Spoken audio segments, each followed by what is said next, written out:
অর্থনৈতিক অস্থিতিশীলতার মধ্যেই ভ্যাট বৃদ্ধি জনজীবনে নেতিবাচক প্রভাব ফেলবে, তাই সেটি প্রত্যাহারের আহ্বান জানিয়েছেন বিএনপি মহাসচিব। এটি মুদ্রাস্ফীতি ও বাজারের সমন্বয়হীনতার প্রমাণ বলেও মনে করেন তিনি। সকালে গুলশানে এক সংবাদ সম্মেলনে এসব কথা বলেন মির্জা ফখরুল। অর্থবছরের মাঝপথে শতাধিক পণ্য সেবায় ভ্যাট ও সম্পূরক শুল্ক বাড়িয়েছে অন্তর্বর্তী সরকার। ৯ জানুয়ারি জারি হয়েছে এ সংক্রান্ত দুটি অধ্যাদেশ। এ নিয়ে প্রতিক্রিয়া জানাতে বিএনপির গুলশান অফিসে সংবাদ সম্মেলনে আসেন মহাসচিব মির্জা ফখরুল ইসলাম আলমগীর। এ সময় ভ্যাট বৃদ্ধির সমালোচনা করে তা প্রত্যাহারের আহ্বানও জানান তিনি। মানুষের বাজার থেকে নিত্য পণ্য সেবা কেনার সামর্থ্য কমেছে। এই অদক্ষতা ও সমন্বয়হীনতার মাসুল দিতে হচ্ছে সাধারণ জনগণ। আমরা মনে করি সাধারণ জনগণের উপরে কর এবং ভ্যাট তথা পরোক্ষ কর আরোপের মতো এই অপরিণামদর্শী সিদ্ধান্ত অবিলম্বে প্রত্যাহার করার আমরা আহ্বান জানাচ্ছি।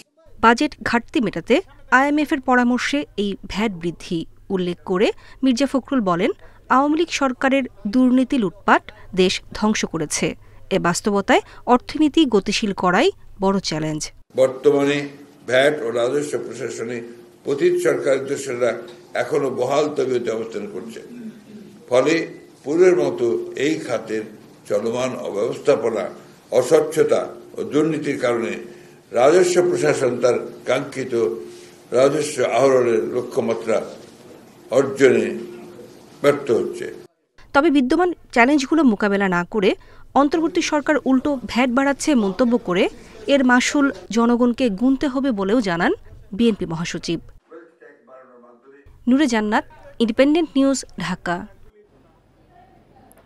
অন্তর্বর্তী সরকার প্রাতিষ্ঠানিক ও প্রশাসনিক খাত নিয়ে বেশি আগ্রহী, অর্থনীতির সংস্কারে মনোযোগ নেই বলে মন্তব্য করেন শ্বেতপত্র প্রণয়ন কমিটির প্রধান ডক্টর দেবপ্রিয় ভট্টাচার্য।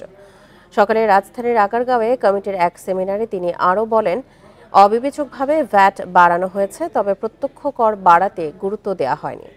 চলতি বছর দেশের প্রবৃদ্ধি 4% হতে পারে উল্লেখ করে ডক্টর দেবপ্রিয় আরও জানান, নতুন বাজেট 8 লাখ কোটি টাকার বেশি হওয়ার সুযোগ নেই, আর ঘাটতি বাজেট হতে পারে 2.5 লাখ কোটি টাকার। সরকারি ব্যয় ব্যবস্থাপনার ক্ষেত্রে সরকার সিদ্ধান্ত নিয়েছে যে অভ্যন্তরীণ অডিট হবে, কিন্তু একই রকম ভাবে প্রকল্প পরিবীক্ষণ মূল্যায়ন করার জন্য যে ব্যবস্থা, সেই আর্থিক ব্যবস্থাপনার উপরে, ফলাফলের উপরে ব্যবস্থাপনার দাগ পরিস্থিতি কিন্তু আমরা কোনো অগ্রগতি দেখলাম না। বাংলাদেশের জন্য 5টি বড় ঝুঁকি শনাক্ত করেছে ওয়ার্ল্ড ইকোনমিক ফোরাম। এর মধ্যে শীর্ষে রয়েছে উচ্চ মূল্যস্ফীতি। সংস্থাটির 2025 সালের বৈশ্বিক ঝুঁকি প্রতিবেদনে উঠে এসেছে এসব তথ্য। 900-র বেশি বিশেষজ্ঞের মতের ভিত্তিতে তৈরি হয়েছে এই রিপোর্ট। দেশভিত্তিক ঝুঁকি চিহ্নিতে নির্বাহী মতামত নিয়ে ধারণাভিত্তিক জরিপ চালায় ওয়ার্ল্ড ইকোনমিক ফোরাম। অংশগ্রহণকারীদের কাছে জানতে চাওয়া হয় আগামী 2 বছরে বড় চ্যালেঞ্জগুলো নিয়ে। 34টির তালিকা থেকে বাছাই করা হয় 5টি প্রধান ঝুঁকি। এই জরিপে বাংলাদেশের সামনে থাকা 5টি ঝুঁকির মধ্যে শীর্ষে রয়েছে উচ্চ মূল্যস্ফীতি। এর আগে জানুয়ারির ইকোনমিক প্রসপেক্টাসে চড়া মূল্যস্ফীতির আভাস দেয় বিশ্বব্যাংকও। এক্ষেত্রে সরকারের লক্ষ্য পূরণও কঠিন বলছে তারা। এদিকে গত 28 মাস ধরে দেশের মূল্যস্ফীতির হার 9%-এর উপরে। ডিসেম্বরে খাদ্য মূল্যস্ফীতি ছিল প্রায় 13%। এছাড়া বেকারত্ব ও অর্থনৈতিক মন্দার কথাও বলা হয়েছে WEF এর প্রতিবেদনে। কারণ হিসেবে মুদ্রার অবমূল্যায়ন, রিজার্ভ, বিনিয়োগ ও ব্যবসা প্রবৃদ্ধি কমার কথা বলছে তারা। রিপোর্টটিতে বড় পরিসরে রয়েছে বৈরী আবহাওয়া ও পরিবেশ দূষণের প্রসঙ্গও।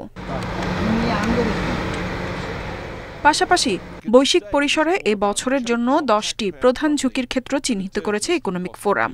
এতে জলবায়ু, সামাজিক ও অর্থনৈতিক প্রসঙ্গ ছাপিয়ে বড় ঝুঁকি হয়ে দাঁড়াতে পারে রাষ্ট্রভিত্তিক সশস্ত্র সংঘাত। অথচ 2 বছর আগেও বাস্তবতা ছিল ভিন্ন। ইফাতারা, ইন্ডিপেন্ডেন্ট নিউজ। লন্ডনে বিএনপি চেয়ারপারসন বেগম খালেদা জিয়ার চিকিৎসার বিষয়ে বৈঠক করেছে মেডিকেল বোর্ড। শুক্রবার বাংলাদেশ সময় রাত 11:30টায় বৈঠক হয়। এতে যুক্তরাষ্ট্রের জন হপকিন্স হাসপাতালের চিকিৎসকরাও ভার্চুয়ালি যোগ দেন। এর আগে খালেদা জিয়ার ব্যক্তিগত চিকিৎসক AZM জাহিদ হোসেন জানান, 2-1 দিনের মধ্যেই বিএনপি চেয়ারপারসনের চিকিৎসার বিষয়ে সিদ্ধান্ত নেওয়া হবে। দীর্ঘদিন ধরে বেগম খালেদা জিয়ার লিভার, কিডনি, হৃদরোগ সহ নানা শারীরিক জটিলতায় ভুগছেন। এ কারণে শারীরিক পরীক্ষা শেষ হতে সময় লাগছে। পুরো বিষয়টি তত্ত্বাবধান করছেন দলের ভারপ্রাপ্ত চেয়ারম্যান তারেক রহমান। এদিকে চিকিৎসাধীন মায়ের সুস্থতার জন্য দোয়া চেয়েছেন বিএনপির ভারপ্রাপ্ত চেয়ারম্যান তারেক রহমান।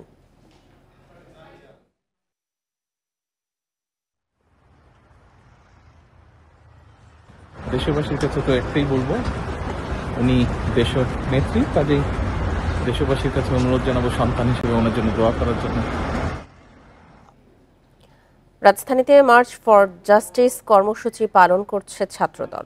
এই উপলক্ষে সোহরাওয়ার্দী উদ্যানের শিক্ষা চিরন্তন সংলগ্ন গেটের সামনে জড়ো হয়েছেন সংগঠনটির নেতাকর্মীরা।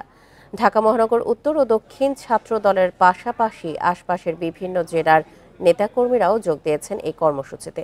শেখ হাসিনার শাসনামলে শিক্ষা প্রতিষ্ঠানে ছাত্রলীগের সন্ত্রাসী কর্মকাণ্ডের যথাযথ বিচার ও সন্ত্রাসীদের সাজা নিশ্চিত করার দাবিতে এই কর্মসূচি পালন করা হচ্ছে। একই সাথে জুলাই-আগস্টে ছাত্র জনতার অভ্যুত্থানে ফ্যাসিবাদের দোসর হিসেবে ভূমিকা পালনকারীদের তদন্ত সাপেক্ষে উপযুক্ত ব্যবস্থা গ্রহণের দাবিও জানিয়েছে ছাত্রদল। শিক্ষা চিরন্তন সংলগ্ন সোহরাওয়ার্দী উদ্যানের গেট থেকে শুরু হয়ে শাহবাগ হয়ে মিছিল শেষ হবে কেন্দ্রীয় শহীদ মিনারে।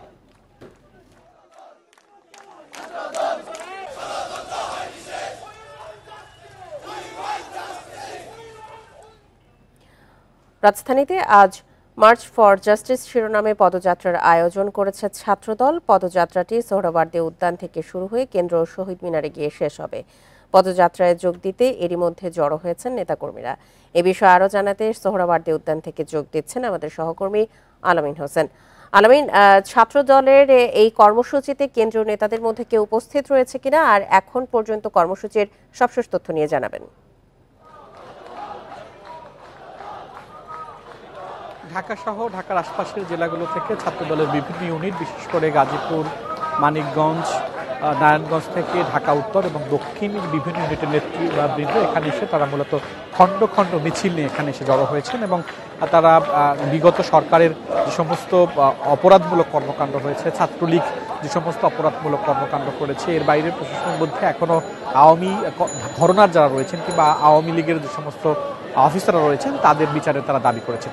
তারা যেটি বলছেন যে ছাত্রলীগকে আর কখনোই পুনর্বাসন করার সুযোগ দেওয়া হবে না। আওয়ামী যে সিন্ডিকেট রয়েছে সেই সিন্ডিকেট ভেঙে দিতে হবে, পাশাপাশি আওয়ামী লীগের বিচার করতে হবে। নেতৃবৃন্দ যেটি বলছেন যে এখান থেকে ইঞ্জিনিয়ারিং ইনস্টিটিউশন থেকে শুরু করে তারা শাহবাগ হয়ে কেন্দ্রীয় শহীদ মিনারে তাদের পূর্ব ঘোষিত যে মার্চ ফর জাস্টিস যে কর্মসূচি, সেই কর্মসূচি তারা পালন করবেন। তারা যেটি বলছেন যে গণতন্ত্র এখনও অবরুদ্ধ রয়েছে, গণতন্ত্র মুক্তি দিতে হবে এবং গণতন্ত্রকে রক্ষা করার জন্য বিএনপি সহযোগী সংগঠন ছাত্র দলের পক্ষ থেকে যা যা করা দরকার, যেই রকম কর্মসূচি করা দরকার সেই কর্মসূচি তারা পালন করবেন। সেই ক্ষেত্রে তারা যেটি বলছেন যে বর্তমান অন্তর্বর্তীকালীন সরকারের প্রতি তারা আহ্বান জানিয়েছেন ছাত্রলীগকে কোনোভাবেই পুনর্বাসন করা চলবে না এবং এর বাইরে গেল 15 বছর যে সমস্ত অপরাধমূলক কর্মকাণ্ড সংগঠনটি করেছে তাদেরকে শুধুমাত্র নিষিদ্ধ করলে হবে না, তাদেরকে বিচারের আওতায় আনতে হবে। এইরকম একটি তারাও দাবি তারা করেছেন। এখান থেকে তারা ন্যায় বিচার প্রতিষ্ঠার তারা দাবি জানিয়েছেন এবং আপনি নিশ্চয়ই দেখতে পাচ্ছেন যে বিভিন্ন জায়গা থেকে, অর্থাৎ আশপাশের ঢাকার যে সমস্ত ইউনিট রয়েছে, জেলাগুলো রয়েছে, সেই সমস্ত জায়গা থেকে তারা যারা পথ প্রত্যাশী রয়েছে তারাও মিছিল নিয়ে এই কর্মসূচিতে অংশগ্রহণ করেছেন। এখন মূলত ইঞ্জিনিয়ারিং ইনস্টিটিউশন যেটি রয়েছে সেখানে তারা জড়ো হচ্ছেন এবং এখান থেকে তারা স্লোগান এবং মিছিল যে কেন্দ্রীয় শহীদ মিনার যেখানে রয়েছে সেখানে তারা যাবেন। তবে সেটি 2টায় শুরু হওয়ার কথা রয়েছে, অর্থাৎ তারা যেটি বলছেন যে 2টায় শুরু হওয়ার কথা থাকলেও নেতৃবৃন্দ এখনও পথে রয়েছেন, খণ্ড খণ্ড মিছিল নিয়ে তারা এই জায়গাটিতে জড়ো হচ্ছেন। এরপর কিছুক্ষণ পরে হয়তো বা তারা সেখান থেকে তারা হয়তো বা আরও কোনো কর্মসূচি যদি থাকে, আওয়ামীকে ছাত্রলীগকে নিষিদ্ধ কর্ম সহ প্রশ্নের মধ্যে যে সমস্ত আওয়ামী সুবিধাবাদীরা রয়েছে সহ নানান দাবি তারা করেছেন, এর পরবর্তীতে হয়তো তারা আরও কোনো কর্মসূচি ঘোষণা করবেন। রাজধানীর ছাত্রদলের কর্মসূচি নিয়ে আমাদের সহকর্মী আলামিন হোসেন জানাচ্ছিলেন সবশেষ তথ্য। 4 আগস্টের পর সারা দেশের 40টি মাজারে 44টি হামলার ঘটনা ঘটেছে। সব ঘটনাতেই নেওয়া হয়েছে আইনি ব্যবস্থা। পুলিশের প্রতিবেদনে এসব তথ্য উঠে এসেছে বলে জানিয়েছে প্রধান উপদেষ্টার প্রেস উইং। সবচেয়ে বেশি ঘটনা ঘটেছে ঢাকা বিভাগে। এখানে 17টি মাজারে ভাঙচুর, লুটপাট হয়েছে। এছাড়া চট্টগ্রাম বিভাগে 10 ও ময়মনসিংহ বিভাগে 7টি হামলার ঘটনা ঘটেছে। ময়মনসিংহ বিভাগের শেরপুর জেলায় একটি মাজারে হামলা হয় 4 বার।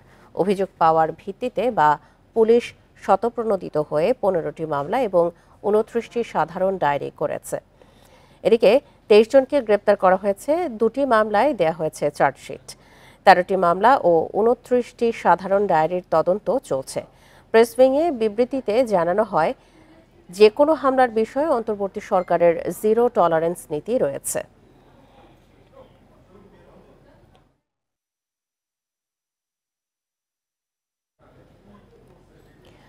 পুলিশ সংস্কার কমিশনের প্রতিবেদন ইতিবাচক হলেও নেই রাজনৈতিক হস্তক্ষেপ বন্ধ ও প্রাণঘাতী অস্ত্রের ব্যবহার বাতিলের সুপারিশ। সাবেক পুলিশ কর্মকর্তারা বলছেন, বাস্তবায়নের জন্য রাজনৈতিক সরকারের সদিচ্ছা জরুরি। আর অপরাধ বিশ্লেষকরা বলছেন, রাজনৈতিক হস্তক্ষেপ বন্ধ না করলে কোনো কাজেই আসবে না সংস্কার। স্বাধীন পুলিশ কমিশন গঠনে আটক, গ্রেপ্তার, তল্লাশি, জিজ্ঞাসাবাদ, মানবাধিকার সহ নানা সুপারিশ করেছে সংস্কার কমিশন। মবে বল প্রয়োগের ক্ষেত্রে 5টি ধাপ অনুসরণের সুপারিশও হয়েছে। সংস্কার নিয়ে সাধারণ মানুষের মতামত নিয়েছিল কমিশন। সমীক্ষায় অংশ নেয়া প্রায় 90% মানুষ রাজনৈতিক প্রভাবমুক্ত করতে জোর দেয়। তবে নেই পুলিশের ওপর রাজনৈতিক হস্তক্ষেপ বন্ধের সুপারিশ। সাবেক পুলিশ প্রধান বলছেন, আইন করে এটি নিশ্চিত করা যাবে না। সদিচ্ছা থাকতে হবে রাজনৈতিক দল ও পুলিশ কর্মকর্তা উভয়েরই। পুলিশের যে রিফর্মসের পরে অনেক কথাবার্তা হয়েছে, অনেক সময় যেগুলোর বাস্তবায়ন হয়নি। তার কারণ পুলিশকে দলীয় স্বার্থে ব্যবহার করার একটা প্রবণতা দেখা যায়। প্রাণঘাতী অস্ত্রের ব্যবহার বাতিল নিয়ে সবচেয়ে বেশি আলোচনা হলেও তা শেষ পর্যন্ত হয়নি। যদিও পুলিশের সাবেক ঊর্ধ্বতনরা বলছেন, পুলিশের ভারী অস্ত্র না থাকলে ঝুঁকিপূর্ণ অভিযান সফল হবে না। আমি দুর্ধর্ষ ক্রিমিনালকে যখন মোকাবেলা করতে যাব তখন থাকতে হবে। পাবলিক অর্ডার সিচুয়েশন, যে শৃঙ্খলা, জনশৃঙ্খলা, সেখানে যতদূর সম্ভব আমি প্রাণঘাতী অস্ত্র কম থাকলে ভালো। কিন্তু আবার দেখতে হবে যাদের আপনি মোকাবেলা করতে যাচ্ছেন সেই জনতা, তাদের কাছে অস্ত্র আছে কিনা। তাদের কাছে থাকলে আপনাকে তো প্রাণঘাতী অস্ত্র রাখতেই হবে আর কি। রাজনৈতিক প্রভাবের বিষয়টি না থাকা দুঃখজনক। এটি নিশ্চিত না হলে কোনো সংস্কারে কাজে আসবে না বলছেন অপরাধ বিশ্লেষকরা। কাউকে কাউকে আমরা দেখি কোনো সদস্য তার মতাদর্শের দল যখন ক্ষমতায় আসে, তিনি পুলিশের চেয়ে রাজনীতিবিদ হয়ে ওঠার চেষ্টা করেন। অর্থাৎ সেটি হয়ে উঠতে গিয়ে তার ওই সরকার বা দলকে খুশি করতে গিয়ে বিরোধী দল বা বিরোধী মতকে হামলা, মামলা, নির্যাতনের এই কাজগুলো করেন। পুলিশ 3000-এর বেশি আইন নিয়ে কাজ করলেও বাহিনী সংস্কারে 22টি। খোলা বাজারে বেশি দাম, তাই সরকারি গুদামে ধান চাল দিচ্ছেন না কৃষক। এছাড়া বেসরকারি বেচা কেনায় লেনদেন হয় নগদে। সরকারিতে সেই সুযোগ না থাকাতেও আগ্রহ হারাচ্ছেন অনেকেই। তবে এই অবস্থার মধ্যেও নির্ধারিত সময়েই লক্ষ্য পূরণের আশা খাদ্য বিভাগের। সরকারি ধান চাল সংগ্রহের আওতায় এবছর নওগাঁয় 47 টাকা কেজিতে 20,500 টন চাল ও 33 টাকা কেজিতে 13,904 টন ধান কেনার লক্ষ্য ছিল খাদ্য বিভাগের। তবে বেসরকারি পর্যায়ে দাম আরও বেশি। রোপা আমন চাষিরা বলছেন, বেসরকারিভাবে যেখানে ধান বিক্রি হচ্ছে 1600 থেকে 1700 টাকা মন, সেখানে সরকারি গুদামে দাম ধরা হয়েছে 1320 টাকা। লোকসানের কারণে তাতে উৎসাহী নন তারা। ফ্যান দেওয়া লাগবে, ওই ঝুলা ধরা লাগবে, চিটা ধরা লাগবে, ঝাড়ে মন দিয়ে এখানে এই ঝামেলার জন্য এখানে কোনো ধান আমরা দিতে পারি না। একই অবস্থা নাটোরেও। কৃষকরা বলছেন, সরকারি গুদামে ধান দিলে নগদ টাকা পাওয়া যায় না, অথচ হাট বাজারে লেনদেন হয় নগদে। 1320 টাকা ধানের রেট দিছে, এই রেটে বিক্রি করলে আমার খরচের টাকা উঠবে না। সরকারের কাছে যদি আমরা ধান বেশি তাহলে 1 মাস 1.5 মাস পর টাকা পাই। পাবনায় 2617 টন ধান সংগ্রহের লক্ষ্য থাকলেও এ পর্যন্ত সরকারি গুদামে কোনো ধান দেননি কৃষক। গোডাউন দিচ্ছে 36 টাকা কেজি, আমরা খোলা বাজারে 40 টাকার উপরে বিক্রি করতে পারি। আমরা কেন এই খাদ্য গোডাউনে সরকারকে চাউল দিতে, ধান দিতে যাব? তবে নির্ধারিত সময়ের আগে লক্ষ্যমাত্রা পূরণ হবে বলে আশা খাদ্য বিভাগের কর্মকর্তাদের। কৃষক বাজারে একটু ভালো দাম পাচ্ছে বিধায় আমাদের এখানে ধানটা হচ্ছে না, যখন কৃষক বাজারের দাম একটু কম পায় তখন আমাদের এখানে ধান নিয়ে আসে। বর্তমান সরকারেরও কিন্তু একই নীতি যে কৃষক যেন ভালো মূল্য পায় এবং কৃষক যেন ভালো প্রাইস পায়, এবং এই বছরে কৃষক কিন্তু ভালো প্রাইস পাচ্ছে। ধান চাল সংগ্রহের এই অভিযানের উদ্বোধন হয় গত বছরের 17 নভেম্বর, চলবে 28 ফেব্রুয়ারি পর্যন্ত। Sadekur Rahman Siddiqui, Independent news.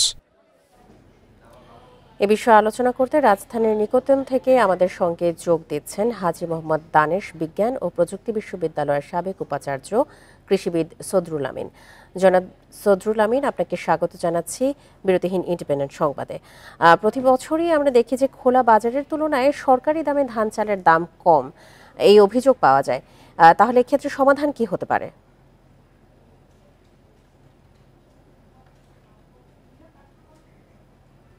ধন্যবাদ। এটা তো একদিনের সমস্যা না বা এক বছরের না।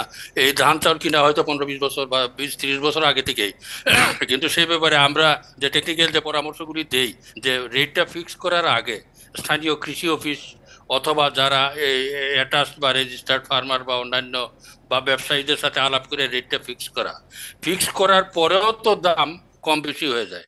এই যে বর্তমানে আপনাদের যে রিপোর্ট যেটা দেখলাম, সেটা হলো যে সরকারি রেটে কমপ্লেক্সিটি আছে, এটা করো ওইটা করো, নানা রকম ফর্মালিটি যোগ করে দেয় তাদের এখানে যোগ করতে দিতে, এবং সেটা অনেক সময় ফার্মার টলারেট করে না। আর এই জন্যে সরাসরি বাজারে প্রথম দিকে যে বিক্রিটা বাজারে করতে হইলে সেটা কৃষক বাজারে বিক্রি করিয়ে নগদ টাকাটা নিতে চায়। এইগুলি তো শেষের দিকে অবশ্য তারা কৃষি যে খাদ্য বিভাগ বললেন যে ফাইনালি হবে, কিন্তু সেটা একটা রিস্ক থেকে যায়।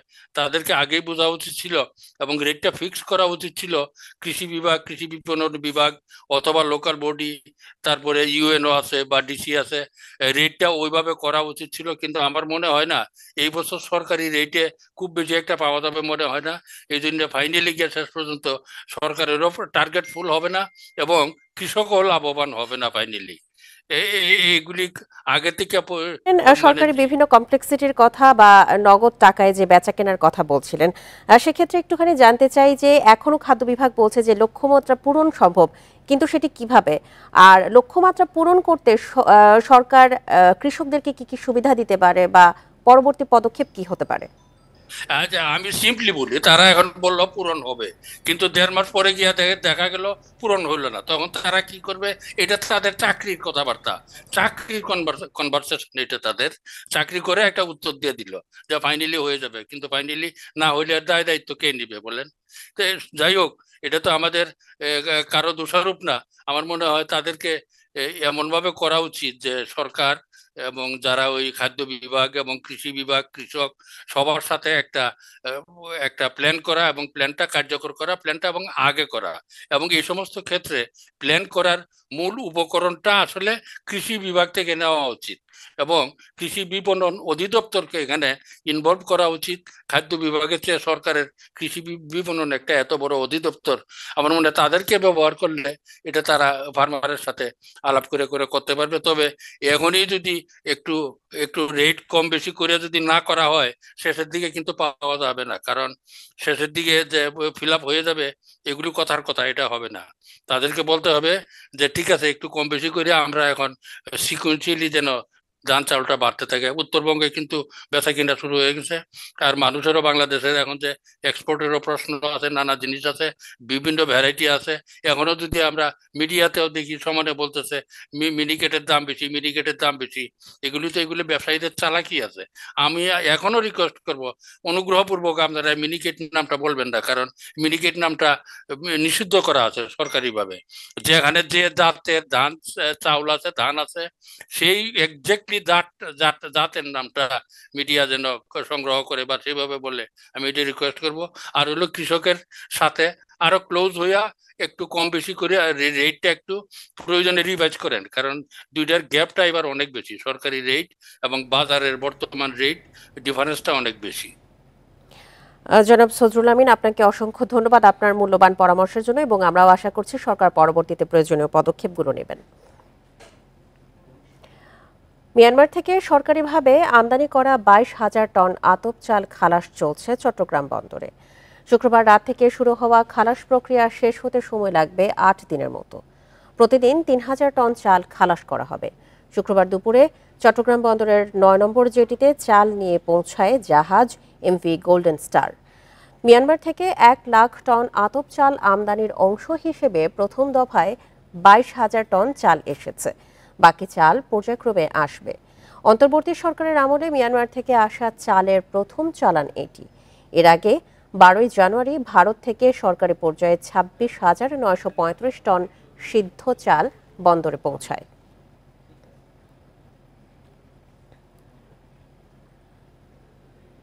আপনারা দেখছেন বিরতিহীন সংবাদ দুপুর। সংবাদে অন্যান্য খবরের সাথে আরও যা থাকছে। আন্দোলনের ৩৬ দিনেও বন্ধ হয়নি পান্থকুঞ্জ পার্কের সড়ক নির্মাণ। জনবিরোধী প্রকল্পে সরকারের কালক্ষেপণের প্রশ্ন।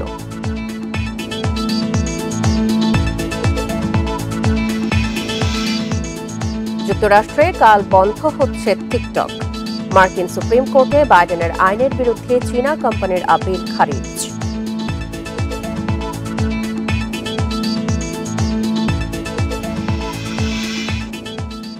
দগ্ধ হয়ে জাতীয় কবির দৌহিত্র বাবুল কাজী জাতীয় বার্ন ইনস্টিটিউটের আইসিইউতে চিকিৎসাধীন রয়েছেন। তাঁর চিকিৎসায় ১৬ সদস্যের মেডিকেল বোর্ড গঠন করা হয়েছে।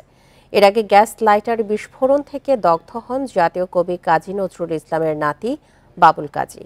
বনানীর বাসায় দগ্ধ হওয়ার পর সকাল 6:45টায় আশঙ্কাজনক অবস্থায় তাকে হাসপাতালে নেওয়া হয়।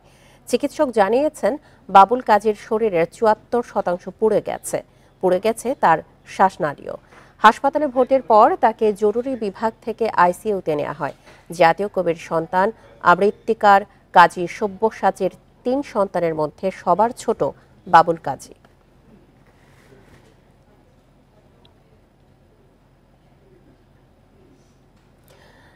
কাল বাড়বে শীতের তীব্রতা, আর এরপর দেশের কোথাও কোথাও মৃদু থেকে মাঝারি শৈত্যপ্রবাহ বয়ে যেতে পারে বলে সতর্ক করেছে আবহাওয়া অফিস।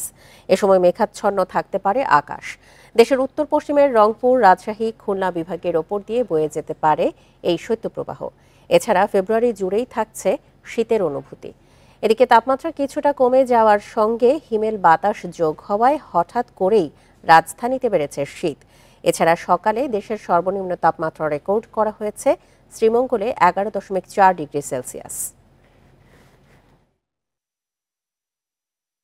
এবং আগামীকালকের পর থেকে দেশের উত্তর পশ্চিম অঞ্চল এবং পশ্চিমাঞ্চলে কোথাও কোথাও কিন্তু মৃদু থেকে মাঝারি ধরনের শৈত্যপ্রবাহ বয়ে যাওয়ার সম্ভাবনা রয়েছে এবং সেটা হয়তো 2 দিনের মতো থাকবে। আন্দোলনের ৩৬ দিন পার হলেও এখনও পান্থকুঞ্জ পার্কের উপর দিয়ে ঢাকা এলিভেটেড এক্সপ্রেসওয়ের সংযোগ সড়ক নির্মাণের সিদ্ধান্ত থেকে সরে আসেনি সরকার। পরিবেশবাদীরা জানান, দাবি আদায় না হওয়া পর্যন্ত আন্দোলন চালিয়ে যাবেন তারা। ফ্যাসিবাদী সরকারের আমলের জনবিরোধী এই প্রকল্প বাতিলে অন্তর্বর্তী সরকারের সময়ক্ষেপণ নিয়েও প্রশ্ন তুলেছেন অনেকেই।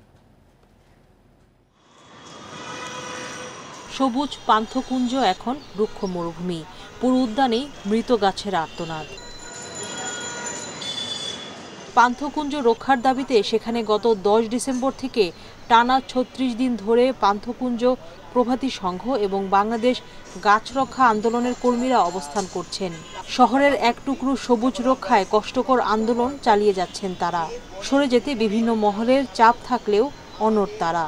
বিগত ফ্যাসিবাদী সরকারের পতনের পরে এই প্রকল্পগুলো আবার রিভাইজ হবে এবং পরবর্তীতে এই ধরনের পরিবেশ বিধ্বংসী যেসব প্রকল্প এবং জনবিরোধী যেসব প্রকল্প সেগুলো বাতিল হবে। কিন্তু আমরা আশ্চর্য হয়ে দেখতে পাচ্ছি যে এই প্রকল্পের কাজ চলমান রয়েছে এবং এর জন্যই 2000 গাছ কাটা হয়েছে। এক দফা বসেছিলেন সচিব সহ, সেতু সচিব সহ, কিন্তু তারপরে তাদের কাছ থেকে আমরা কোনো আর আশানুরূপ কোনো বক্তব্য পাইনি। ঢাকা বিশ্বের অন্যতম বায়ু দূষণের শহর হলেও এখানে পার্ক, উদ্যান, সবুজ এলাকা প্রয়োজনের তুলনায় 10% নেই। ঢাকা শহরে ক্রমাগতভাবে আমরা যেভাবে খাল, জলাভূমি, আমরা যেভাবে সবুজ বলয়, গাছপালা, পার্ক, উদ্যান আসলে ধ্বংস করে ফেলছি কোট আনকোট উন্নয়নের নামে কিংবা দখল দূষণের নামে, এটি অত্যন্ত বাজে প্রবণতা। ঢাকা এলিভেটেড এক্সপ্রেসওয়ে প্রকল্পে মগবাজার রেল ক্রসিং থেকে পলাশী মোড় পর্যন্ত সংযুক্ত সড়ক নির্মাণের উদ্যোগ নেওয়া হয়। নগর পরিকল্পনাবিদরা জানান, সড়কটি নির্মিত হলে কাঁটাবন, ঢাকা বিশ্ববিদ্যালয় ও বুয়েট এলাকায় যানজট আরও বাড়াবে। এই ধরনের ফ্লাইওভার কেন্দ্রিক প্রকল্প সারা বিশ্বে কিন্তু পরিত্যাজ্য। শহরের ভিতরে ব্যক্তিগত গাড়িকে যদি উৎসাহিত করা হয়, গণপরিবহনকে উৎসাহিত না করে নিচের রাস্তাটা যেখানে গণপরিবহন চলে, প্রচুর রিক্সা চলে, সেই রাস্তাটা আরো সংকটে পড়বে। এই এলিভেটেড এক্সপ্রেসওয়েতে গণপরিবহনের মাত্র 1.5% চলাচল করে। প্রকল্প বাস্তবায়নে হাতিরঝিল অংশে ভরাট করা হয়েছে, কেটে ফেলা হয়েছে পান্থকুঞ্জের অনেক গাছ। সুলতানা জাহান মিতু, ইন্ডিপেন্ডেন্ট নিউজ, ঢাকা। আর ছিল এখনকার মতো বিরতিহীন সংবাদ দুপুরে। এছাড়া ইন্ডিপেন্ডেন্ট টেলিভিশনের সব খবর আরও বিস্তারিত জানতে চোখ রাখুন ফেসবুক, ইউটিউব এবং এক্সে। ধন্যবাদ সবাইকে। আমন্ত্রণ পরের আয়োজন।